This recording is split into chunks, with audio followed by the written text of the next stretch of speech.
Hello and welcome. My name is Amber and this is my January wrap up. I tried to start the year off strong as I've got a lot of readathons, reading challenges, and just general stuff that I want to read this year. So I wanted to make a good start in January, and I guess I did. I read 6 books. One was for a readathon, one was for a series that I'm reading along with a podcast, one was for a vlog I'm doing, one was for a book club, one was because I have a lot of non-fiction and I'm trying to read one non-fiction a month, and one was just because. There were 4 other books that I aim to read over the last few months, including January, that I have not read. We'll ignore them. We'll focus on what I have read and that I have made an okay start to January. But enough chit-chat, let's actually get on with what I'm reading. The first book I read was The Wallflower Wager by Tessa.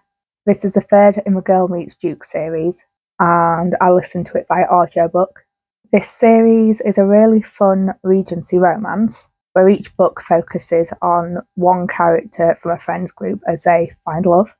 In The Wallflower Wager, we follow Lady Penelope Campion, who will do anything for an animal, but whose new neighbour wants her to get rid of all the animals in order to increase the house price of the building that he's just bought.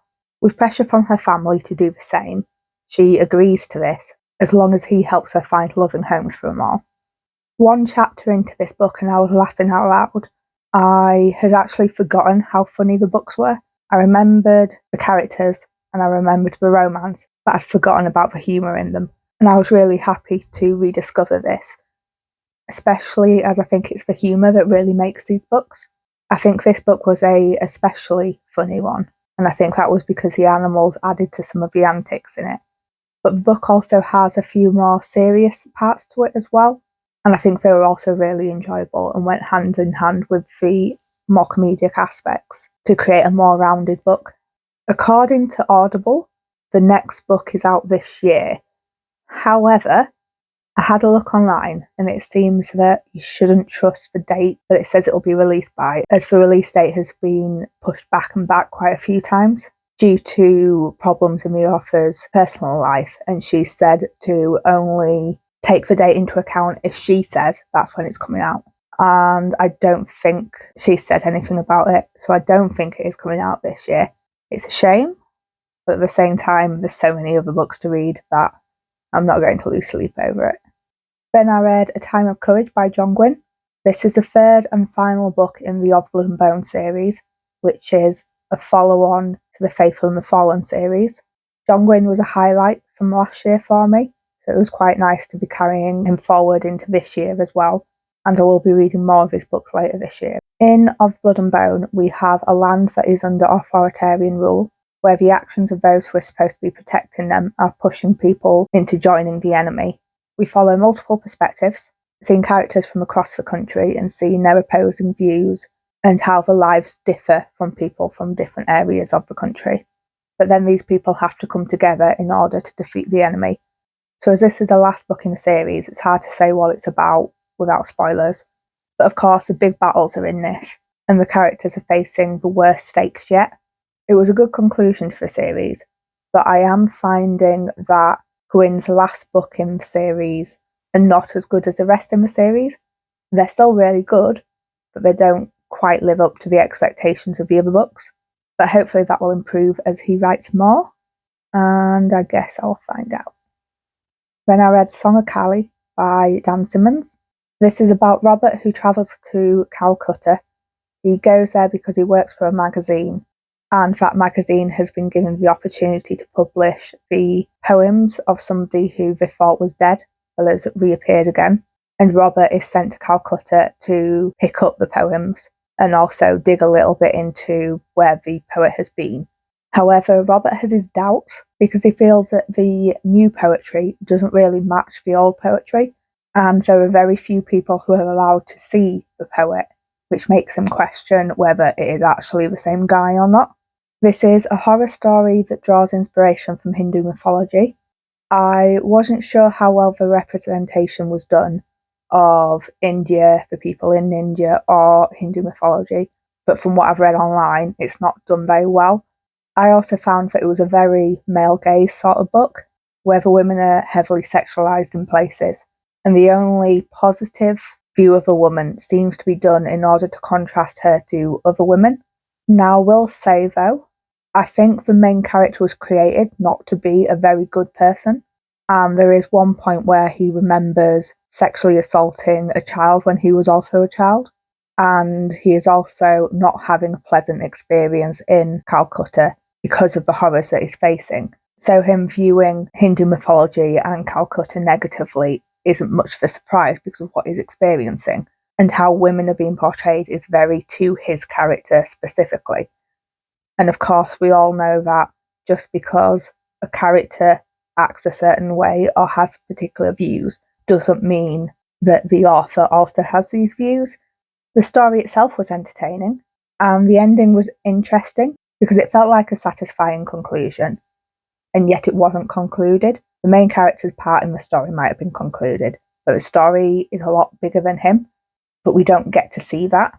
And his story seemed to end, but the story of Callie, the story of the Song of Callie, that is still going. So it felt concluded and yet not concluded. I find quite often when stories do that, I feel unsatisfied with the ending. But in this case, I did think it was a good ending, but perhaps that's because the main character's story was concluded, and sometimes in books, they don't even conclude the main character's story, and I think that's when I don't like them. I might read more from this author because I'm interested in the terror, but I'm not sure. Then another audiobook, I read Our Wives Under the Sea by Julia Armfield. This is a very slow-moving story and is about the relationship between Miri and Leah, focusing on how the relationship has changed since Leah has come back. She was on a deep sea mission, which ended up lasting a lot longer than it was expected to. She was presumed dead at some point, but then they found their way back in the end. However, she has been changed dramatically from this journey, and that has a huge effect on her relationship. We're told most of the story from her wife's point of view. We do get little snippets from hers as well, and we get little snippets of what happened, although it's mainly focusing on their relationship and how that is changing. I don't normally like these sort of books where nothing really happens and it focuses on something like a relationship instead of focusing on plot. I tend to find them really boring, but in this case I actually really enjoyed the book. I think it was because of the writing style. The writing style worked really well with what was happening, and it helped keep me engaged in the story, which is also something that I struggle with sometimes with audiobooks. I find I can get distracted easy and then I've got no idea what's going on. But that never happened with this book. I can understand why some people would find it very boring though, because nothing really happens. But for me, it seemed to work. Then The House of Hades by Riordan. This is the fourth in the Heroes of Olympus series, which is a follow-on series from the Percy Jackson and the Olympian series. In this series, we discover that there aren't just children of Greek gods, but there are also children of Roman gods as well. But the two sets of demigods are always kept separate, because every time they have come together, it has ended up in war between them. However, now they need to work together in order to defeat Gaia, who is trying to destroy the Olympians, and I guess the Roman gods as well, because rather than the gods being separate, they are the same god, they're just different sides of them. So Gaia has opened the doors of death and is creating an army with different creatures that are living in Tartarus. Our heroes are now heading to the doors of death to try and close them, but there's lots of monsters between them and the gates, and once they get to the gates they have to face all the monsters that are there as well. I enjoyed the book. I think it's one of the strongest in the series. The whole series is full of high-stake action and humour, but I found in this book our characters all underwent some sort of growth and had to face flaws in their character. And not only were they fighting monsters, they were also fighting their personal monsters as well, and having to make some really hard decisions. And all of this wrapped in one made the book really interesting.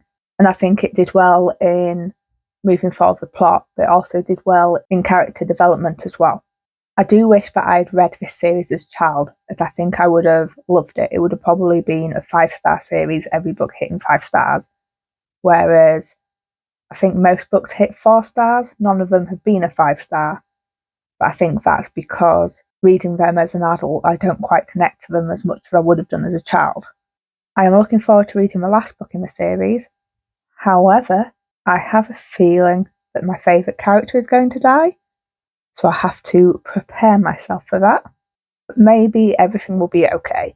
I'll have to read it and find out. Finally, I read A History of Britain in 10 Armies. This is by Terry Deary, who wrote the Horrible History books. I have not read them, but I have watched the TV show. The book is what it says on the tin. It is a history of Britain, looking at 10 of its enemies.